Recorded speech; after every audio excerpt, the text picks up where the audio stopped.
In this episode, we're going to talk about the types of wood you should and shouldn't use in your oven.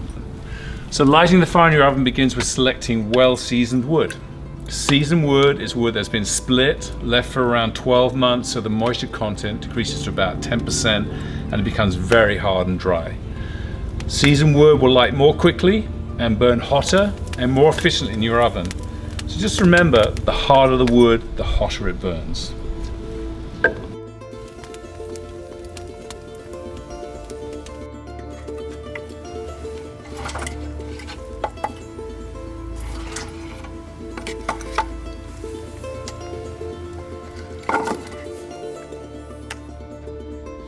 So the woods that really I use the most are oak, almonds, and I really love to use olive when I can get it. I find that these woods burn very hot compared to other woods, but there are others you can try like beech, maple, ash, and birch. And then there are the other woods that I would call the more exotic woods like mesquite, hickory, apple, and citrus trees. They can be a little bit harder to find and they'll certainly be more expensive. Hardwoods are a lot more dense than softwoods, so the more dense the wood, the hotter it's going to burn, so it's going to give off much more heat. But not all the hardwoods I've mentioned may be available where you live, so you should probably contact your local firewood provider to find out which ones are native to your area.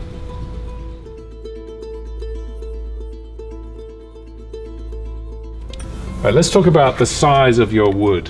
That sounds...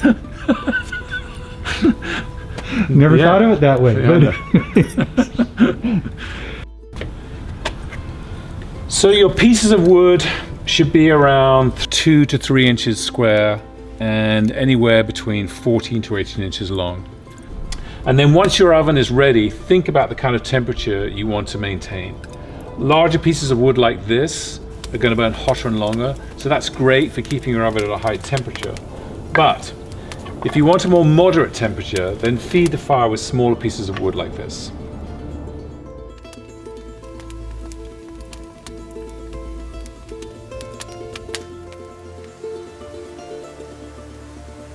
Right, so next let's talk about, does wood impart flavor?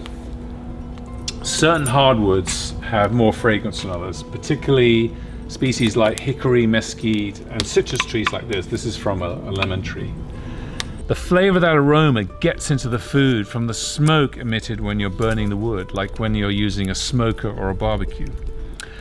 But in a wood-fired oven, firstly, we don't want smoke, and then when the temperature reaches above 700 degrees, any moisture and natural resins in the wood evaporate in the heat. I've tried different woods in the oven, and to be honest, I really can't tell the difference when it comes to flavoring the food. Maybe you will.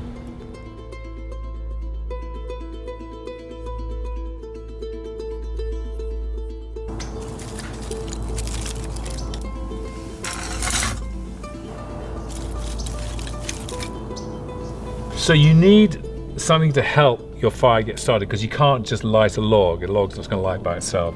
So you need some kind of dry, light wood that you can light very quickly and easily to get the fire started.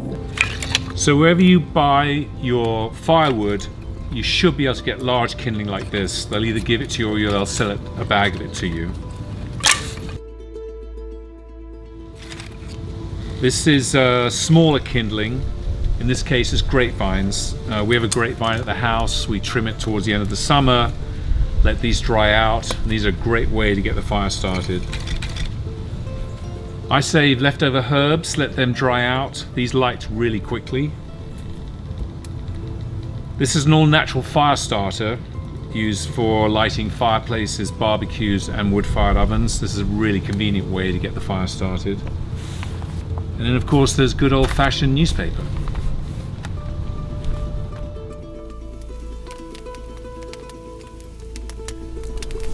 Alright, so as promised, we're going to talk about what not to use in your oven. I think this is very important.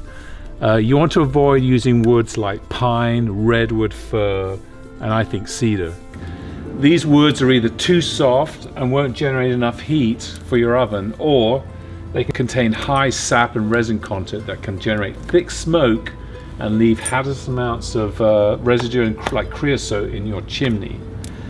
Never burn composite woods, laminated woods like plywood, particle board, pressure treated woods, or anything with paint on it. These materials can release hazardous chemicals into your oven and your food. So if you're unsure what kind of wood it is, just don't put it in your oven.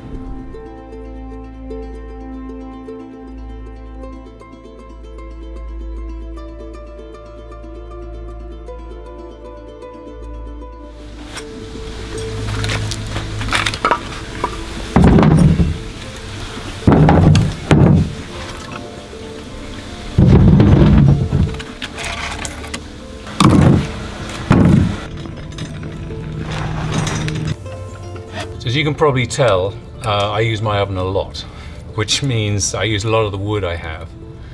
So whenever possible, I like to buy as much wood as I can based on the amount of storage I have at home. And the two places I keep it are here, underneath the oven, and I have another storage place to the side of the house. But both places are covered and have good airflow. That way the wood is always ready to use when I need it.